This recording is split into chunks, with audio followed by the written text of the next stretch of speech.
So I'd like to welcome a couple of brave people that accepted my invitation only yesterday for one of them.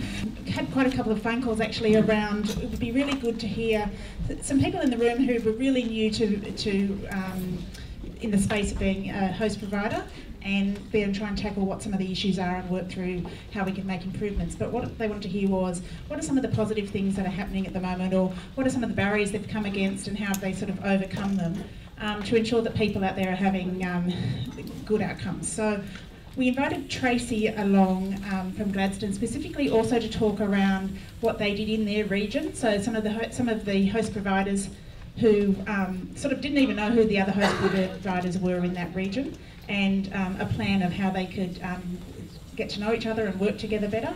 So I'll let Tracy talk to that a little bit.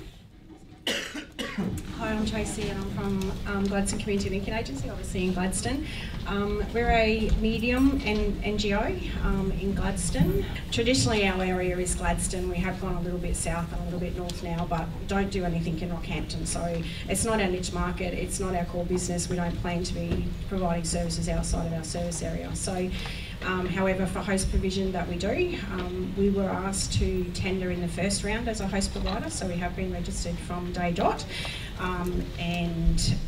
So one of the things that we did in our area was through Angela, the NDS rep that we have up there, we were able to put together just a little bit of it's a very informal network meeting with other registered host providers. Some of the benefits that I can talk for myself, I guess, that we've seen is we do get together bi-monthly or once a quarter. It was something that a few of us got together, and from a couple of the NDS workshops up there, we had a little pool of us and we were bouncing stuff off each other. And our region, if you don't know Central Queensland, it's a little bit different to the other regions. So DS is a little bit different as well. So yeah, it was an opportunity to bounce things off each other. We had a commercial confidence in that meeting, so I guess in Central Queensland it's a bit different to Metropolitan. We're not competing against each other in the same town and things like that, so we have a little bit of an advantage with that. For us in Gladstone, some of the benefits were we were getting a lot of inquiries from Rockhampton and from regional in our area. So we have people from Theodore, like remote areas that I know nothing about, to be honest. We were very much in a bit of a cocoon in Gladstone. You could say that we've had a monopoly on our niche market in Gladstone for a while, so we hadn't had a need to find out what else was out there and who else was out there. So for us to be a good host provider and to be able to provide those families with information about what was available, and then for our case manager to be able to work with those families to set up services, we needed to find out what other services were out there. We needed to find out who could do what. We needed to set up collaboration contracts with other service providers. So we had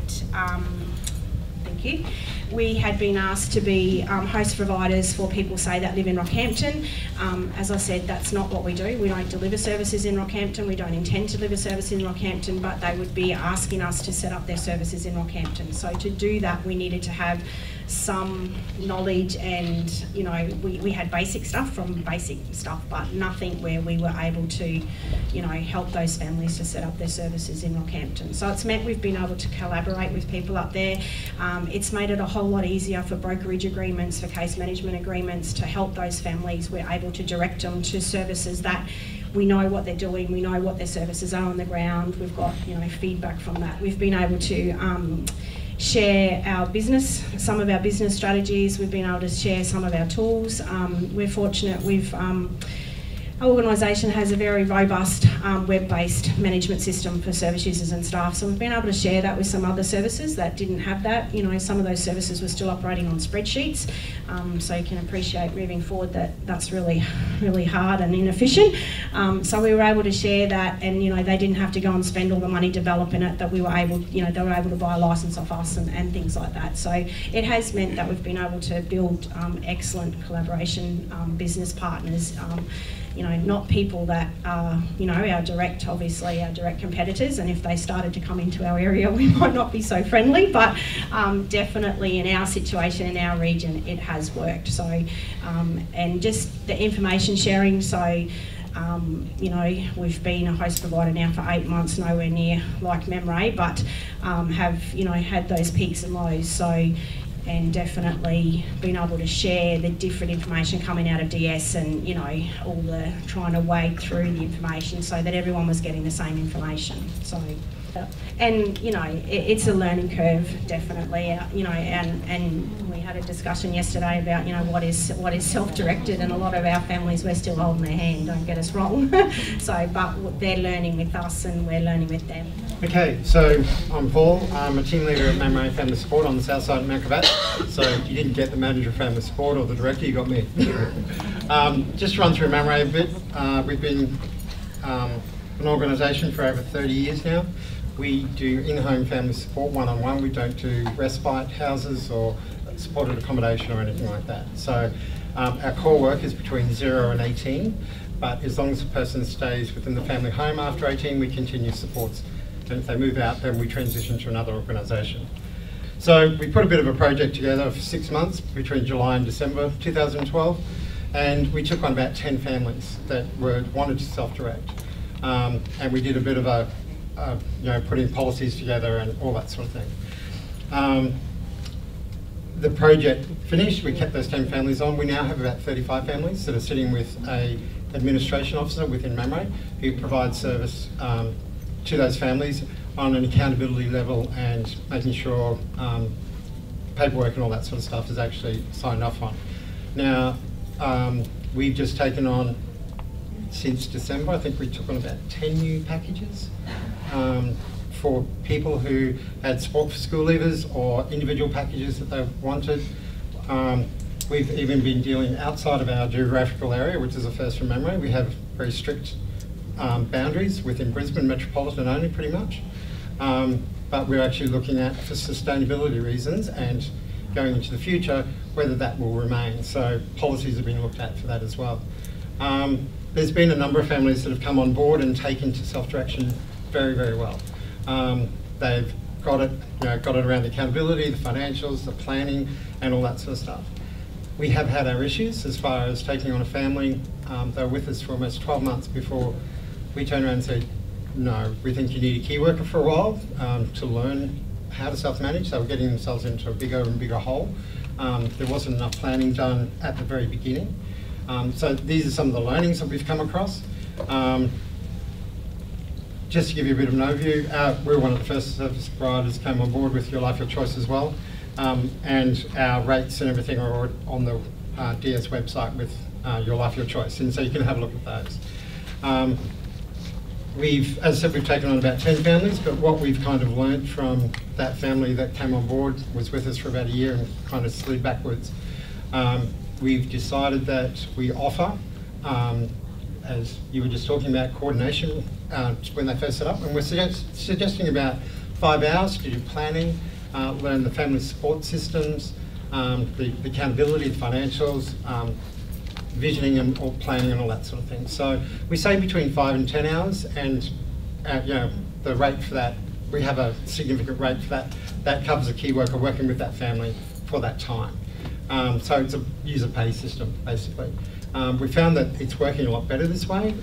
We've had some families that have come to us, decided that they want MEMRE to be the provider, but their funding's not starting for a couple of months. Now, I know we're not getting paid for it at the moment, but it's actually given us that time to work with the family to get them on board before they even start looking at the funding. So it's actually become a really strong point that we're looking at. We had some families come on in December. Their packages weren't starting until 1st of March, or some are 1st of April. So we've been working with them with those hours to get the planning done, to get paperwork done, to get them on board, make sure they're up and running, make sure they know what they're looking at. Families choose the host provider, and you know, they come to you and go, yep, I've got this money. You may be talking to a person from DS around the support linkers and stuff, but there's no actual planning being done. They've been approved for services and that sort of thing. And that's where some of the struggle that we've found has been, there's been no real plan put in place around what the services would look like. And that's why we're putting that 5 hours. It's not mandatory, it depends on the family, but we suggest that, to the families to make sure that they're in the right space to succeed. So my name's Tracy, I'm from Alara, Queensland and Ipswich. We currently assist 26 individuals and families to self-direct their funding, and that's across the spectrum. So that's assisting them to purchase supports on their behalf, but also advancing them funds so they may make their own purchases and employ their own staff. So this particular story is about a family that approached me. At this point they hadn't been offered Your Life, Your Choice. They wanted to come in for a chat and talk about, well, what options were open for them as they were dissatisfied with their current service provider. They had done all the right things. They'd approached the department about concerns about the service provision. They'd also made complaints about the service provider to the provider themselves, but were very dissatisfied with the results that they got back. Eventually, with enough kicking and screaming, the family were offered Your Life, Your Choice and able to self-direct their package. That package then came over to us as host provider, and I worked with the family quite intensively to basically set up their own business. So we went about resourcing information, going to the ATO, going to Fair Work, looking at small business principles and pay-as-you-go through the tax department. It took about probably 3 months to get that up and running, and that was good timing because that's when basically the funds hit the bank and we could start rolling. Since then, the family have seen a huge change in the young individual. She is now a lot more positive within the home.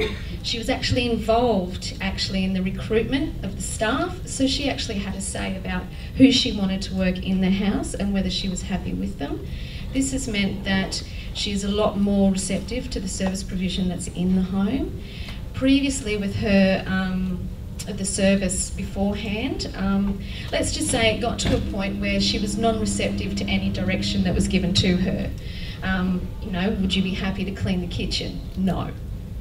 And they wouldn't assist. If she said no, the service didn't happen. If family members came over to the house to say hello, just to drop in for 5 to 10 minutes, that support worker had to leave. They were not allowed to provide service within the home if she had family members in the home. Of course now that plan has completely changed. There is a lot more fluidity in the house. Behaviours have decreased. Her health has actually improved. And, you know, for she's a struggling diabetic, you know, struggles to maintain that. There has been no problems within the last 6 months in regards to any health, any concerns about her behaviours. And we've seen that provision of service continue on. Yes, the family are constantly reviewing it, and the individual is actually, she assists with the appraisal of staff, I suppose you can say. Every month the staff all sit down and she provides feedback into how it's going, what she'd like to see improved, and they actually apply that into their plan of service. So she's helping to write her own support plan as she goes. And this is something that's very new to her. She's absolutely loving the control that she has in her home, and actually being able to see the value that puts back in the staff as well, because since hiring those staff, they have all stayed in the home. So retention of staff is not an issue because they can see the reward of what they're providing to her, and have actually seen the change in her personality, have seen the change in her health, and seen that she is actually now coming up with her own goals. She's actually setting her own goals and achieving those, and actually sees the reward herself rather than a service provider saying, well, these are the goals that we've set, you've achieved those goals, now let's look at something else. So that has been a real positive outcome for the family, and hopefully it'll continue to improve. I'd just like to thank Tracy and Paul for coming along. And as I said, they're not putting themselves up there as experts, but as host providers, really thank you all for being open and honest and sharing through the process that you're going through.